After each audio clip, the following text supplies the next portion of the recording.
Hello, Buckeye fans, and welcome to another episode of the Bucknuts Happy Hour. I'm Patrick Murphy. I will be taking you through a little bit of a different show today, which we'll get to in a second. But first, the most important thing, this week's beer. Drinking a Labatt Blue Light while we run through this show. I would like to say that it has to do with my Columbus Crew getting a win in Canada last night, but this just happened to be a beer that was in the refrigerator.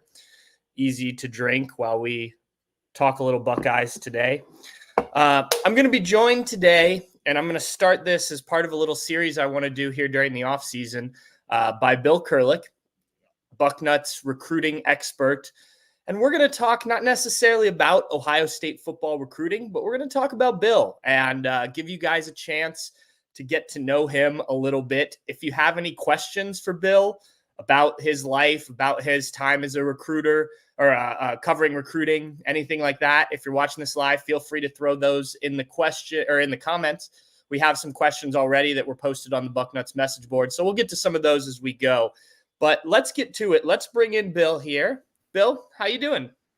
Doing well, and this is kind of a scary thought, as I said, getting to know me. It's dangerous waters we're drifting off into here. No. If you are not familiar, if you're not someone who pays attention to recruiting, Bill, how many years have you been covering Ohio State recruiting? Well, I just got a haircut to get rid of some of that gray stuff, so I can say less. But in actuality, I believe this is year number 37. All right. I know when I began my first publication, I actually began a little bit before my first publication because I was planning and that type of thing. But my first publication, the number one player in the state of Ohio that year, his senior year, quarterback Kirk Herbstreit. All right. That's a familiar name to pretty much anyone who's ever watched college football. We're going to come back to recruiting stuff and everything here in a little bit, but I want to start, let's go all the way back. For those that don't know, Bill, where were you born? Where were you raised? Where do you come from? Well, I lived in Columbus all but 1 year of my life. Right. Born and raised in the shadow of the horseshoe, Grandview Heights. And I know you're an Arlingtonite, so you were big brother. We were recently I was at an event at Upper Arlington High School covering it. I think that was April 21st. Yeah, April 21st. And Andrew Ivins was there, and we talked about, he said he went through the Arlington facilities, and he said, it's just unbelievable. These facilities are tremendous and all. And I said, yeah, I know. We're right down the road where I grew up, and we were the little sister to this beautiful palace, Upper Arlington. But yeah, Grayview Heights, and lived there all the way through college, actually. Played for the Bobcats and all that, basketball, baseball, football, and then went off to Ohio State. And after I graduated from Ohio State, which was in 1979, I headed out to Houston, Texas. And my goal was to be an industrial arts teacher. In those days, they had wood shop and all that kind of stuff, and a basketball coach. I also coached some other things, but I took a job in a big suburban Houston school, Alief Elsick High School. It was almost a brand new high school. I think it was maybe 2 years old when I got there. And I coached football, basketball, and baseball my first year, and taught wood shop my first year there. Did you not like Houston, or what brought you back to Columbus? Well, there's a couple things. Like I said, my thing was basketball as far as coaching. Right. I went down to Texas, and I sort of knew it, but until you experience it, you don't really know it. Football is king.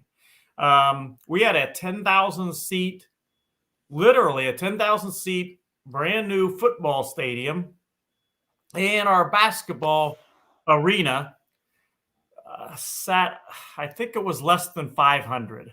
Really small little basketball. And this was, again, at a brand new school. That's the way they built it. That's the way it was supposed to be. People didn't care much about basketball there in those days.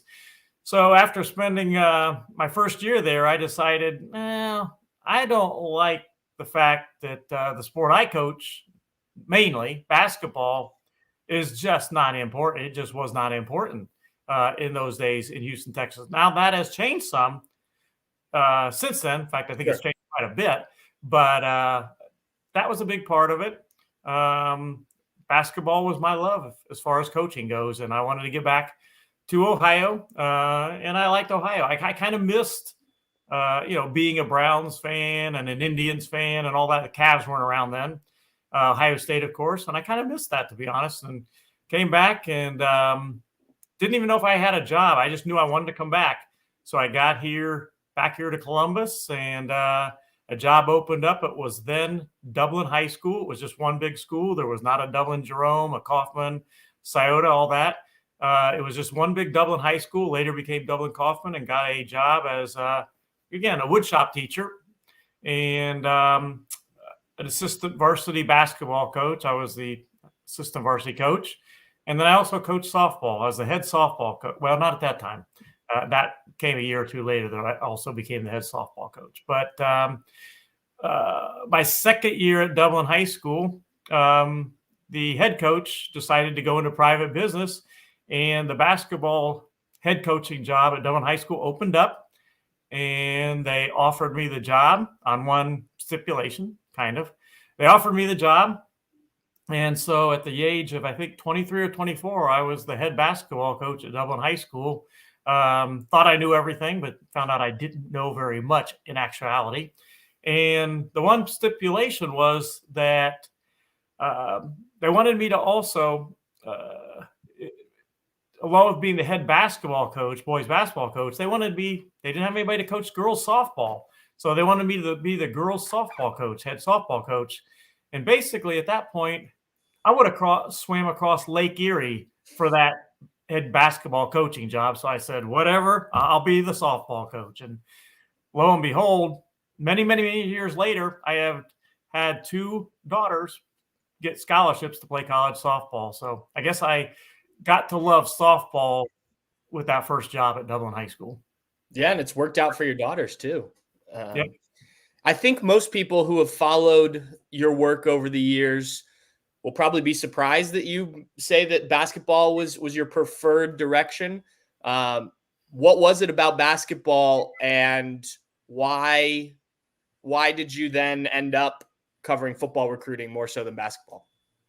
Well, I like hot weather. I hate cold weather, and basketball is a climate-controlled sport, so I decided that's the way to go. Now, that's not exactly true, but that is true. I hate cold weather, and I coached football at Dublin. I was Vince Workman was at Dublin when I was. In fact, the first class that Vince Workman ever took in high school, he was sitting in the front row of my Dublin High School woodshop class.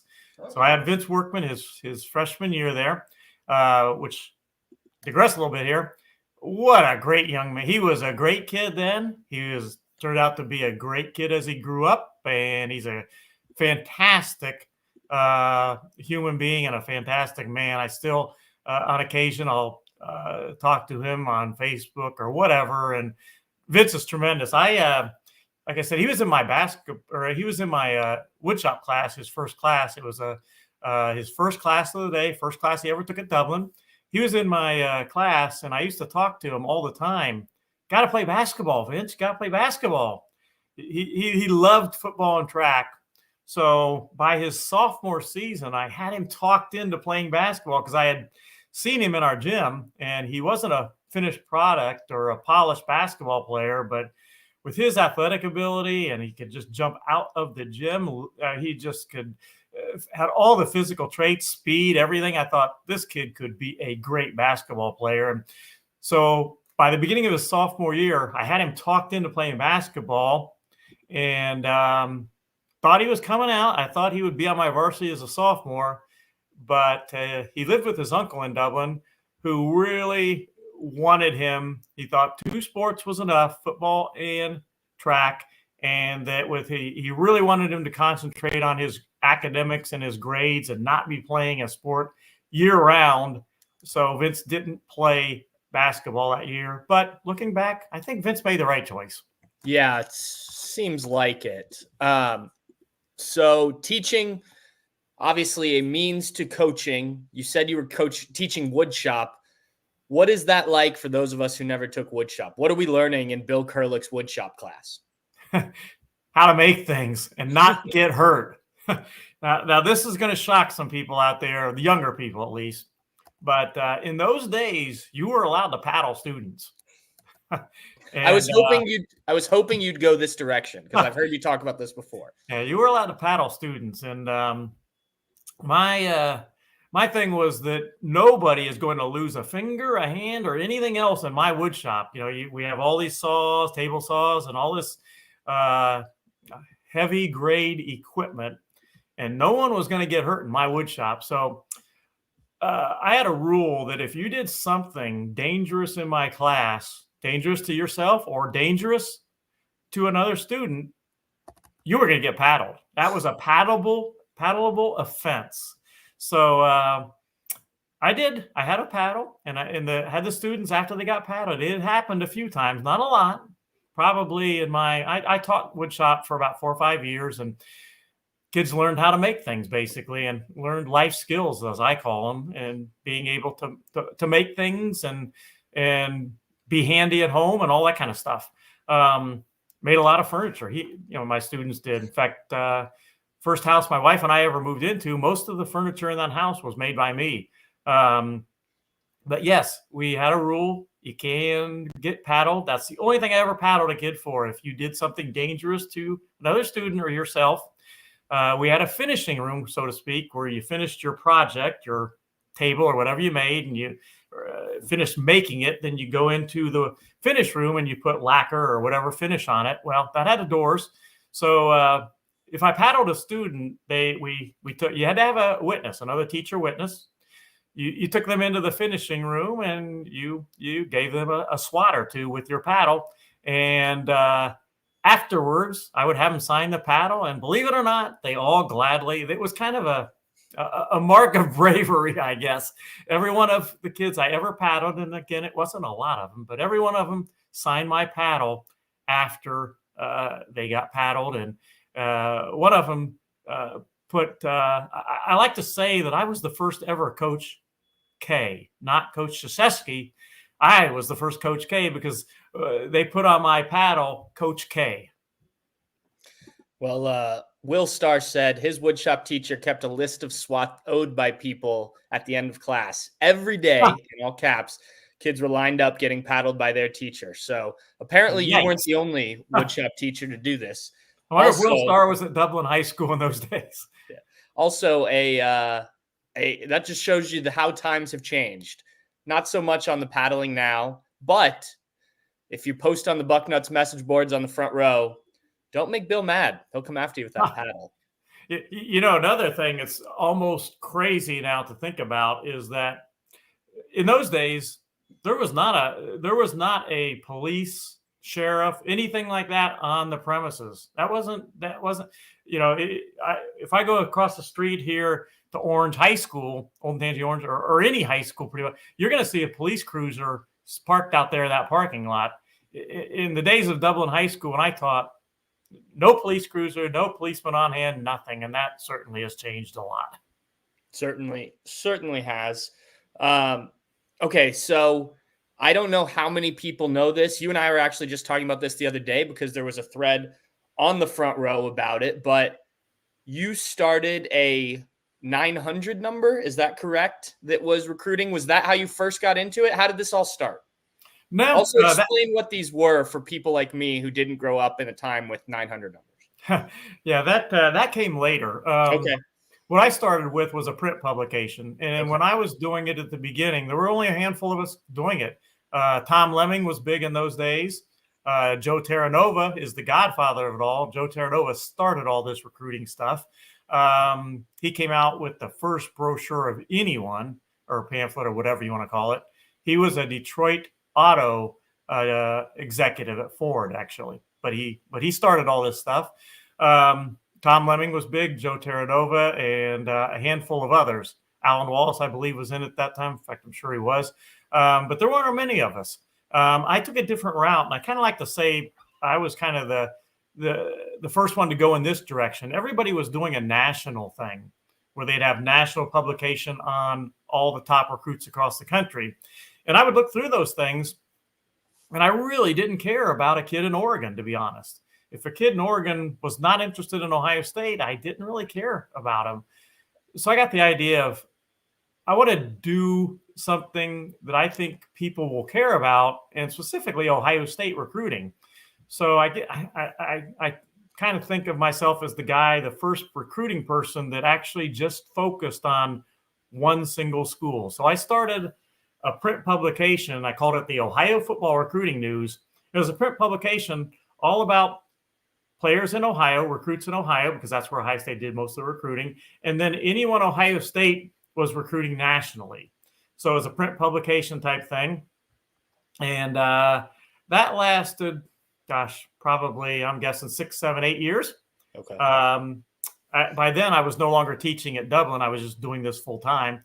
But that lasted probably 6, 7, 8 years.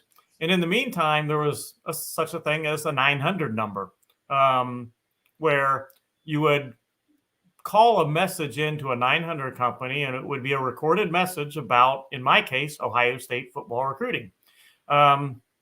What I didn't do was that I didn't start that 900 number soon enough, because companies tried to get me to start a 900 number, and there was a little startup cost to it, and I kind of resisted. I just felt like there is nobody on this earth that is going to pay $1.50 or $1.70 a minute to listen to me talk about football recruiting. It's just not going to happen. So I kept saying no. Finally, after a few years, I said, all right, I'll give it a shot. And lo and behold, I found out that was the most profitable means of my business, far outdoing my print publication. So, but I did have a print publication and a 900 number, both that I used, and I worked at that full time for many years until the internet came along. And like I'd like to tell people, I was the only one in the world that hated the internet, because when the internet came along, slowly but surely, that hurt the 900 number, which was my biggest source of income. But I adapted, and I started my own internet site. And it worked. It was just a lot harder, because certainly it was a lot easier for me to pick up, in those days, a rotary dial phone, pick up that phone and call a message in. And basically people called it for $1.69 a minute, and I made money. It became a lot harder putting all that information on the internet, typing it all in and everything else. So adapted, but to be honest, I would have been just fine had the internet never been invented. So with the 900 number, you just kind of explained it there. You would call in like beginning of the day and leave this recorded message. Is that how that would work? Yeah, it would be on there all day. Okay. During the slow times of the year, I would put one message a day on, 9 o'clock in the morning or whatever. As things got busier, in those days, the busy time for recruiting was December and January. That was when there was no early signing period. That was when all the kids were making their official visits and they're making their decisions and all that. So December and January were very busy times in those days. So during those busy times, I would put 2, 3, 4 messages a day on that 900 number, and it would obviously change a different message each time based on what was happening. You know, if a kid made an official visit and got home at 2 o'clock in the afternoon, and then all of a sudden he lets me know at 8 o'clock that night, I just committed to Ohio State, I would put a new message on and say, hey, breaking news, Joe Smith has committed to Ohio State, or Robert Smith has committed to Ohio State, and I'd have a new number. So in peak times, I would put anywhere from 2 to 4 messages a day on that 900 number because things changed so fast at that time in recruiting at that time of the year. It sounds almost like Twitter, but a phone number that people call. Like you post on Twitter when things happen, you leave the message on the 900 number. Is that a somewhat fair comparison? Yeah, I didn't really think about it like that too much, but yeah, that is. I mean, Okay. kids would tweet out their kids now tweet out or post on X their commitment. Well, in those days, if a kid committed, the only way people were going to find out about that commitment, other than a 900 number, really, was to get up the next morning and read it in the newspaper. So by putting it on my 900 number as soon as it happened, that was how news was broken in those days on the 900 number until things got around to the morning paper coming out, newspaper, or in the case of Columbus, in those days, there was the Columbus Citizen Journal, which was the morning newspaper. Mm-hmm. And then you also had the Columbus Evening Dispatch, which was the evening paper that came in late day. So you mentioned you transitioned to the internet, and that starts to take us up to this era of Bill Kurelic. Where did you first start? Where are the places you've been that have kind of led you to Bucknuts? Well, after the internet was invented, then the sites started popping up, like my own, for instance. Buckeye Sports Bulletin was big in those days. They had their own website and so on and so forth. So I continued to have my own site. And then gradually the 900 number totally faded out and they were no longer. So I was doing my two ways to make my living were through the 900 number and through the website. But the 900 number died out. So I went to a website, but also still had my print publication. Mm-hmm. And I did that for a few years, a print publication and my website. Then eventually the print publication kind of died out, a little bit like the newspapers have died out. It just wasn't very profitable anymore to do all. You could just get the information so much quicker on the internet that sending a monthly publication out or even a bi-monthly or whatever, it just wasn't profitable. So it was all internet for me then. And then a company called Rivals.com came along. Yep. And they were the only one of those companies in those days. They were the first. They hired me. Well, Scout came along too. They were both around the same time. So you had Rivals and Scout as the two main entities in the recruiting business. They both tried to hire me. They both wanted to hire me. And it, to be honest, was kind of a bidding war, so to speak. They were going back and forth, and that put me in a good position.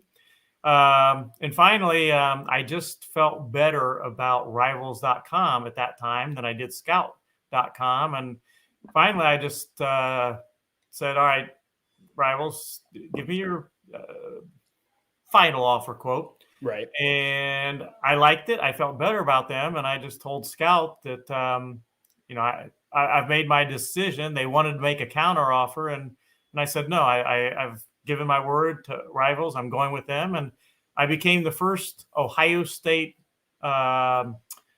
Rivals site recruiting guy. When did you first end up with Bucknuts, and what kind of iteration of Bucknuts was it at that point? That was an interesting thing too. If anybody is finding any of this interesting, I guess. But we've got almost 400 people on here live, so they must be interested in something you're saying. Okay. Hopefully none of them have dozed off yet. Gosh, now the question, I forget exactly what it was. When you got with Bucknuts and what iteration it was. Okay, Bucknuts. Mr. Bucknuts at that time was the owner, and they didn't have solely a recruiting person devoted to, and Mr. Bucknuts approached me about getting rid of my site, so to speak, and coming with Bucknuts.com. And I really liked Mr. Bucknuts. I liked everything he pitched and everything, and went ahead and joined Bucknuts.com and left Rivals. What year was that? Whew, I think it was about 15 years ago, but I'm not positive on that. But I was with, like I said, I was with Rivals at that time, and left Rivals and went with Mr. Bucknuts. And how things change, they sometimes stay the same. After I left 247 and went to Bucknuts, eventually 247 bought Bucknuts. Yeah, it's funny. So you've seen Bucknuts as an independent site. You've seen it as part of a network. You've really just been through quite the versions of Bucknuts. Who were your coworkers when you started with Bucknuts? They were Dave Biddle. They were Steve Hellwagon. Dan Rubin was there. All right. So familiar names. Yeah. Dwayne Long was there. Mm-hmm. The late Dwayne Long. The late, great Dwayne Long, I might add. Yeah. And there was one or two other people that did different jobs, but those were the main ones. A reminder, if you joined us here late, we're talking about Bill and going through his career. If you have questions, if you're watching this live, feel free to post them in the chat here. We'll try and get to some questions for Bill towards the end, whether it's some recruiting questions about how he does his job, all that stuff. Feel free to post them if you have them there. All right, Bill. So you've been doing this for quite some time, as you've detailed. Do you have a story that stands out in your mind when you think back of your time covering Ohio State recruiting? Like one that just, for whatever reason, pops off the page? Well, a couple things that I always have remembered. Randy Moss's recruitment. Again, yeah, that was, many people may not know it, but Randy Moss had an older brother, Eric Moss, and he went to Ohio State as a tight end, and he was good. He was a very good player. Eric went to Ohio State first, then along came Randy, and as good as Eric Moss was, Randy was even better. Eric and Randy's mom didn't get into the recruiting stuff too much. And in those days, really, you had the rotary dial phone. That was how you contacted kids. You could not text them or message them on Twitter. None of that stuff was around. So, you had to really call kids. So, like I said, Randy's and Eric's mom wasn't too much into the recruiting process. It's kind of funny. I called their house one time, and she said, "Well, you already got my best son, Eric, and now you want my other son, Randy." I said, "Yeah, Ohio State does. They're both great players, and they would love to have Randy." But again, she didn't like talking about all that stuff too much. And as you would call, if Randy wasn't there, I'd say, "Is Randy there?" And she would say, "No." And she had the fastest hang up in the book. Somehow she got that phone down quicker than you can ever imagine. Bless her heart, but those were quick calls back in those days because, like I said, she was, I'm sure, a very busy lady. And again, she wasn't really into the recruiting process. She knew she had two great sons, and she was taking care of them, and she wasn't worried about all the recruiting stuff too much. That one, and then the other thing I always kind of think about is that I lived in a neighborhood at that time that Kirk Herbstreit didn't live too far from. He had to go through my neighborhood to get to his neighborhood. And he was working back then for what was 1460, WBNS 1460, and there wasn't the fan, so to speak, on FM in those days. So he was on AM 1460. I don't believe the fan was in those days, but he was on 1460, and he would have me in on his call-in show, talking Ohio State recruiting. But he would always drive by my house, and I can still remember him. He had 2 little twin sons who are now grown men. That in the neighborhood, they were probably, they were 2, 3, 4, 5 years old. He would drive home, and as he drove by his house, I'd be playing in front of my house with my kids, because we had an island out there to play ball with, and he would always drive by my house waving, sometimes stop and talk. But I just remember those days, the Curb Street days, driving by my house. We a friend of yours here, one CJ Cavazos, says you look good for an old timer here. Best in the business, Bill. CJ, I appreciate that. I always have enjoyed talking to CJ, and what a tremendous friend and great person he has been. Just a tremendous friend over the years. You bring up a name like Randy Moss, which makes me think of some of the other names that you have covered in your time during Ohio State recruiting. Obviously, probably anyone who's ended up, since you've been doing it, committing to Ohio State. Who are some other names that maybe Ohio State recruited that stand out in your mind, maybe that didn't commit to Ohio State, that maybe people wouldn't know about, that you had some contact with? Well, I always like to tell people, if you've seen anyone play for Ohio State for the last, say, 35 years, 35 to 40 years, if they've played for Ohio State, I talked to that kid when he was in high school. I guess before I answer that question, another recruiting story that this actually happened. Somebody that was one of our competitors for Bucknuts. I used to call kids a lot, because that was, in those days, that was the only way to talk to kids. Like I said, there wasn't any texting, there wasn't messaging. Talk to kids, you had to either see them in person or call them on the phone. And I did a lot of calling. I always enjoyed calling kids and talk to them. I was a high school teacher, so if I didn't like talking to high school kids, I wouldn't have become a teacher, a high school coach. So I always enjoyed that. I got a call on one morning from somebody else that covered Ohio State recruiting for another network site, whatever. And he said, "Bill, you got to stop calling kids this much." I said, "What?" He said, "You got to stop calling these kids so often." I said, "Why?" And he said, "Because that means I got to call them, and I don't want to call them that much." And I said, no. I said, "I'm not going to call anybody any less than I do right now." And I kind of laughed about that.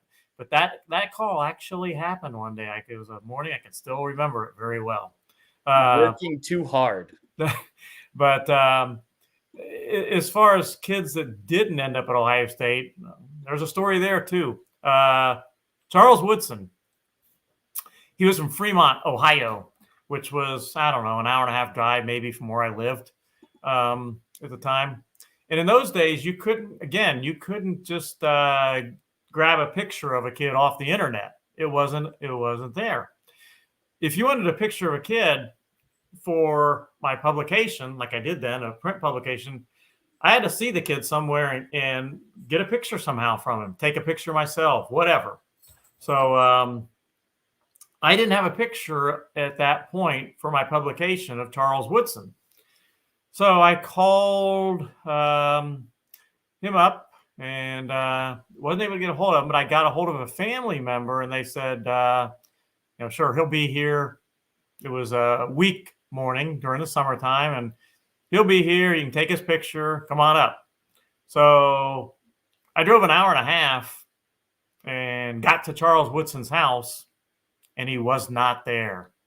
And I said, "Oh no, I just made an hour and a half drive, hour and a half back for nothing." So the family member said, "Come on in, we'll find something here." So they got out a shoebox, literally a shoebox. And in those days, school pictures, and I remember well from my school pictures, they did these little rectangular school picture type things that were about that big, and you got them, whatever. So they found in the shoebox a picture like that of Charles Woodson, and that is the picture I went home with that day. A little, I don't know, 1.5 by 2.5 inch little square headshot, so to speak, and went home with that picture of Charles Woodson that day. And he is one, a big one that I covered, certainly, that got away from the Buckeyes. Do you still have that picture somewhere? No, don't have that anymore. Didn't keep that one. Didn't keep that one. Who are some of, and you know, I don't know if you want to, how many names you want to do, but who are some players you've talked to over the years that stand out as just like guys that were really easy to talk to, really easy to get a hold of, those type of things, relationships that you were able to establish with them? Oh gosh, there's been a lot of them over the years. Luke Montgomery certainly comes to mind right away. Just a tremendous young man, tremendous family. Vince Workman, yeah. Well, I guess I didn't really cover him recruiting wise, but what a great young man, certainly. But there's been so many of them over the years that I don't know. I guess I just hate to single any 1, 2, or 3 out, although I've already singled out a couple kids. But I'm always kind of reticent because I know I'm going to forget a lot of great kids that I've talked to over the years, to be honest. You know, I just kind of reticent to do that, to be honest. Sure, no problem. One recruitment that always stands out to me, and my friends and I used to talk about this one a lot, Terrell Pryor. Just kind of how it played out, the hype around him at the time. What do you remember about that recruitment from your perspective, and kind of how it all played out, and eventually obviously working out in the Buckeyes' favor? That was a tough recruitment, at least from my, it was tough covering doing that coverage and all. And again, all the technology that's available today wasn't there. And he waited it out, waited it out and all that. And which that kind of reminds me of, you talk about great kids. Gary Berry is a name going back from Columbus to Sales High School. Yeah. What a great kid and a great family. And there's a story behind him too. Always, whenever I would see Gary, or he had a sister, I believe her name was Elise Berry. There was I think a volleyball track athlete, really good. But I always used to tell the Berry family, you guys made me a lot of money, because that was the days of the 900 number. And Gary, in those days, there was only one signing period. It was in the first week of February it started, and then it lasted till the end of April. They could sign anytime between the first Wednesday in February and the end of April. Almost every kid committed and signed, if not on National Signing Day, the first Wednesday in February, a day or so after. Well, Gary wasn't sure. He was going Ohio State, Michigan, Notre Dame, and he basically waited till the very last day, I think it was April 30th, to make his decision and sign. Well, I actually had 3 different numbers that you could call on my 900 number, 3 different lines. One was for Ohio State, one was for Michigan, and one was for Notre Dame. Because there was so much crossover in those days. Kids that liked one school usually liked the other two, and were being heavily recruited. So I covered all 3 to some extent in those days. So I would, every day or every other day, people want to know, has Gary Berry done anything today? So I would put at least a little bit of message each day about Gary Berry on all 3 of those lines. And people literally called that every single day or every other day just to make sure Gary Berry had not committed yet. And like I said, that made a lot of money through the Berry family, who, again, what a great family. But that's certainly one. The last question from me, and then we'll get to some of the questions from some of the people on the front row and some of the people who are watching this live. You obviously cover these kids for sometimes multiple years in high school as they're going through the process. What is it then like to see them go play, whether it be at Ohio State or at another school, but specifically Ohio State, to go see guys, especially ones that go on to have a lot of success, see these guys that you've known for so long get to live out their dreams, and potentially move on to the NFL and everything that comes with that? As we talk here, I said I was reticent to do this, but I got to mention another name. All right. Maurice Hall. Okay. He was a running back at Columbus Brookhaven, and his dad, oh, what a tremendous man. Maurice, great kid. I love, some kids you think, I got to call that kid again. That's maybe not what I want to do tonight. It was never that way, whether Maurice himself answered or his dad. I loved talking to that family, that kid, the father, and he had a good career at Ohio State as a running back. But now again, once I've gotten off the track, what was the question again? I should have wrote it down. Just what it was like to see these guys that you've covered for so long go on to have success. It's cool. I mean, it really is. Like I said,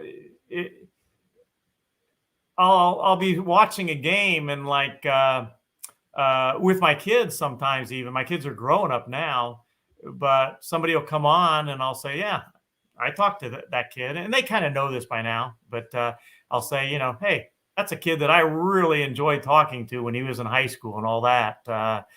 It's just kind of enjoyable, kind of fun seeing kids that you were talking to when they were 14, 15, 16-year-olds. Heck, Orlando Pace. I saw something about him on our message board here. One of the two best players I've ever seen in person. Orlando Pace is probably number one.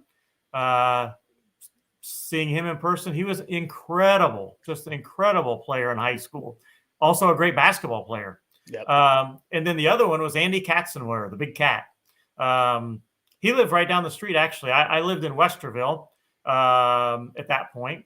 My kids were in the Westerville South School District, and that's where Andy played at Westerville South High School. And another interesting story, one day I just decided to go over. It was a little bit late. It was probably past halftime.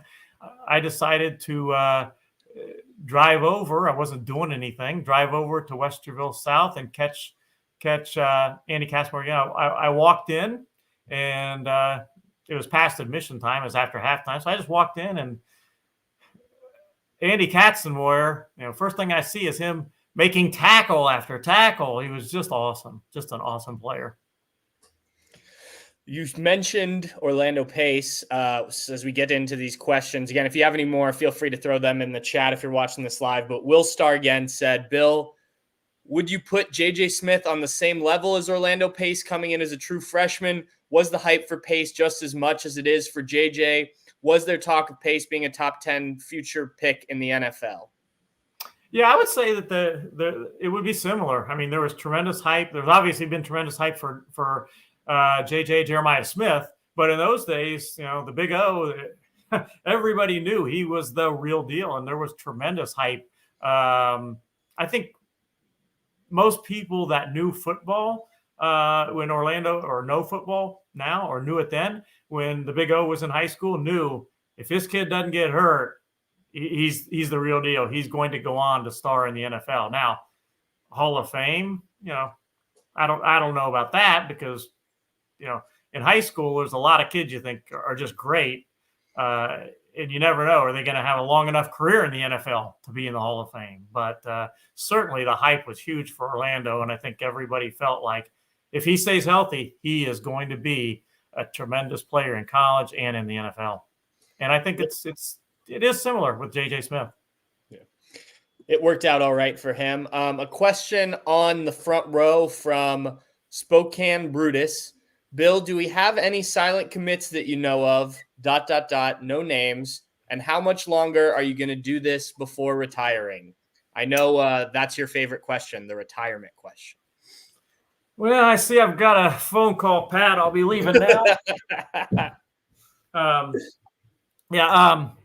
As far as the silent commitments, anybody that has paid any attention to how I do things is I don't put much of any stock in silent commitments. I feel like, if even just a commitment these days, is not always a commitment.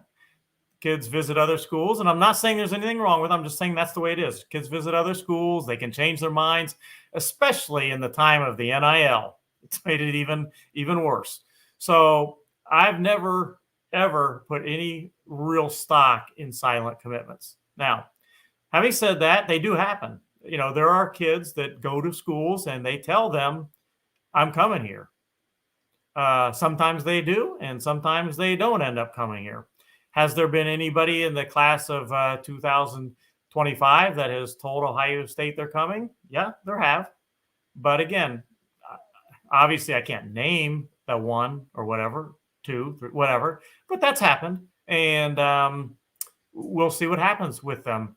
Again, I don't put much of any stock in silent commitments myself. Now, as far as the second part of the question, the retirement part, I think the best way to answer that is I still like my job. I absolutely like what I'm doing. I get up. I like talking to kids. I like writing about kids. I like going to games and seeing kids. I really enjoy my job.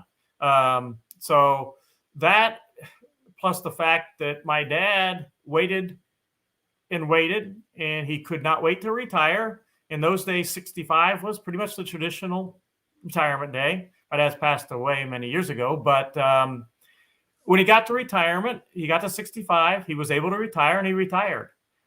He found out that he didn't have a whole lot to do. He didn't have a purpose as much in life as he had before, and he did not enjoy retirement.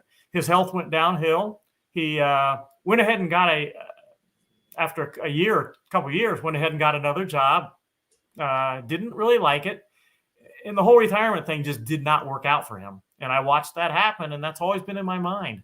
The other thing I would mention is that I once had a pastor say there's no biblical principle for retirement, and that's kind of stood in my mind. It's not anywhere in the Bible. So you put all the three of those things together, and it's not really been my thought that as long as I'm enjoying my job, that I really plan on retiring. Now, what I will say is that I'm getting older, so there's going to come a day that I'm going to want to maybe scale back a little bit, but I really don't see myself in the foreseeable future all for retiring. I really don't see that happening, but at some point, I'll probably try to scale back a little bit. That time is not here yet, though. Hearing you say that makes me think, since I've been on the Ohio State beat, I've watched Tim May retire, and most recently Clay Hall from ABC6, both guys who have been doing this for a long time, both guys who Tim retired and then very quickly got another job covering Ohio State. Clay Hall just recently retired, but if you follow Clay on Twitter, he is still being very active in terms of following the local sports here in Columbus. So not an easy thing to give up. I think you have similar work ethic to both of those guys, and I mean that as a compliment. So I think it will be interesting if and when you decide to scale back and then officially retire, if you can stay away longer than those guys did, because they have not done it. Now, those are two great guys that you brought up, Pat. Both friends of mine and good friends of mine. And in the case of Tim May, Tim May, when he was covering the Dispatch some 37 years ago, he was, I think I was the first one he reached out to as far as doing stuff in the Columbus Dispatch. And we have been very good friends for heading on for 40 years now. A few more from the front row. Buckeye in Maryland. To piggyback off of the silent commit question, How often do players that tell you they're silent commits to OSU then commit elsewhere? And do you have any examples? It doesn't sound like you're going to give any examples, but how often does that happen? Not a lot, to be honest. I think there are, and there are other ways to find out about silent commitments too. So I would say less than 5 times a year, certainly.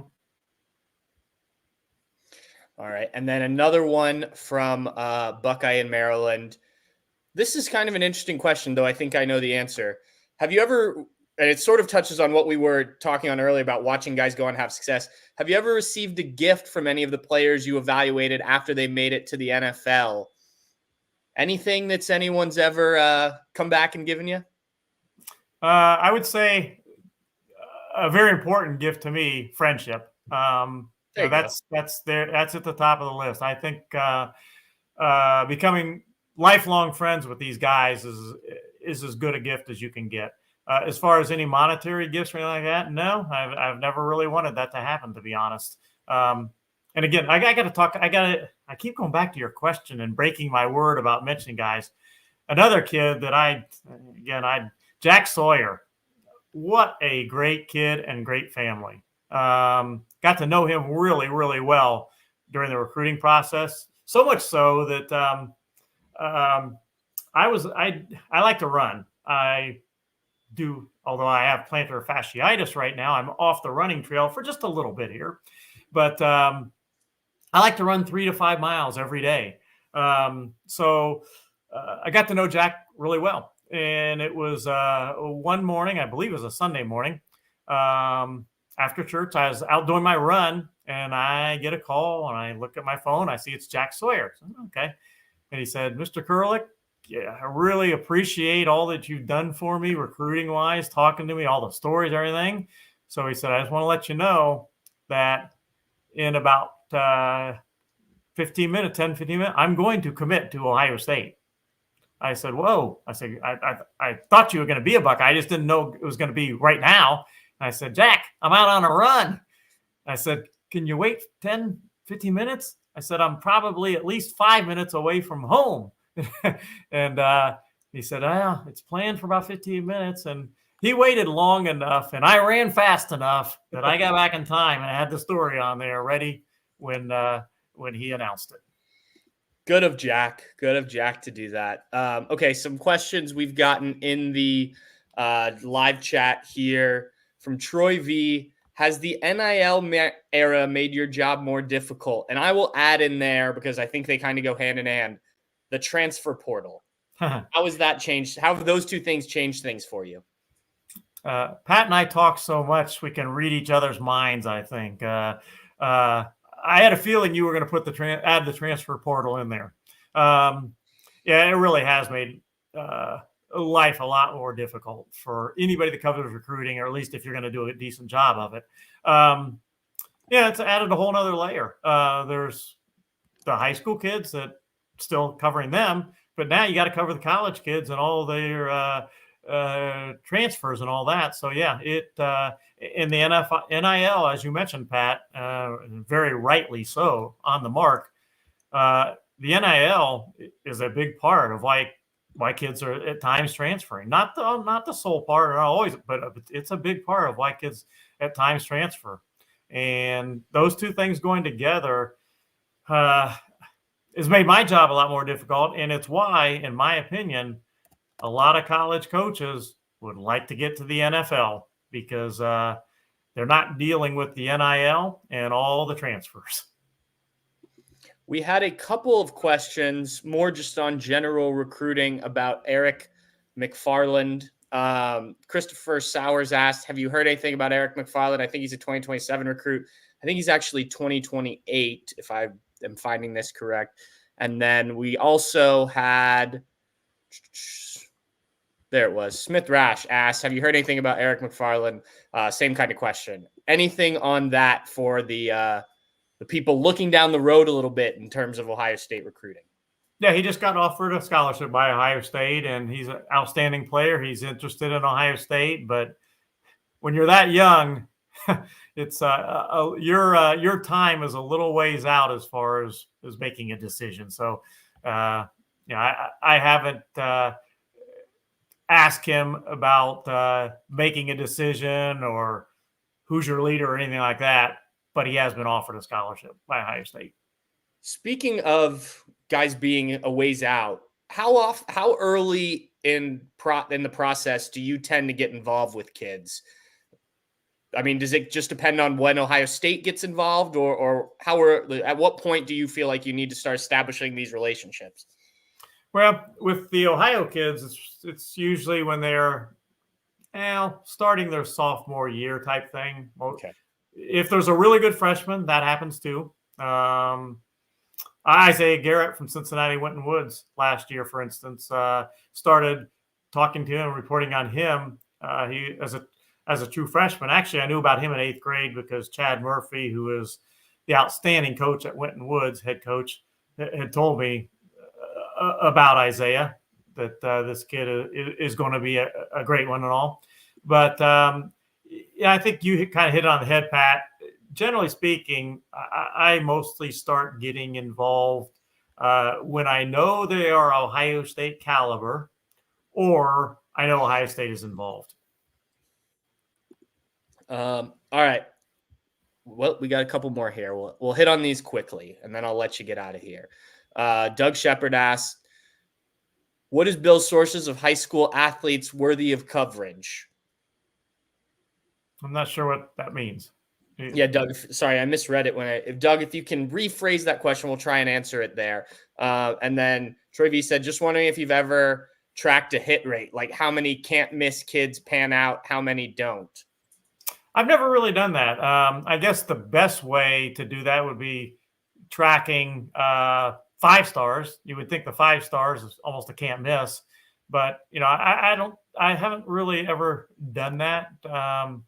I think generally speaking, how I've had them ranked has been pretty good. But I've never really tracked, all right, did I think this kid was going to be great and he turned out to be a bust or not? And part of that is just injuries. Kids get hurt, and that often curtails how good they turn out in college and in the NFL. All right, last one here. This brings it full circle to back what we were talking about at the beginning. Will Star again. Did you drill holes in your paddle? His woodshop teacher, Mr. Kennedy, did.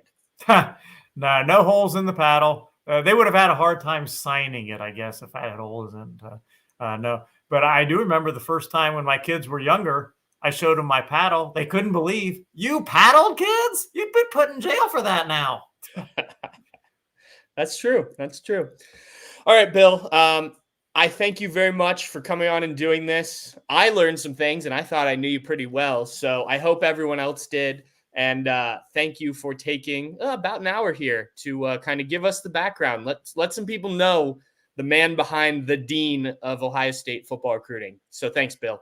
I appreciate that. And hopefully I'm starting the series. Hopefully I didn't end the series too and scare anybody off from doing this. You do a great job, and honored to be the first in the series. All right. Thanks. We'll talk soon, Bill. All right. Thanks again to everyone who tuned in for this, whether you watched it live or listening to it after the fact. Thanks for Bill for jumping on. I apologize if we didn't get to a question or two in there. We're pushing an hour here, which is usually about as long as we want to go. Didn't want to hold Bill up. So I'm going to try and do these after Bill now, Dave Biddle, Steve Hellwagon, all of our guys at Bucknuts, just to give you guys a sense of who these guys are. I know you read them, you listen to them, things like that, but there's probably a lot of things you don't know about those guys. And I think this will be an interesting little off-season series.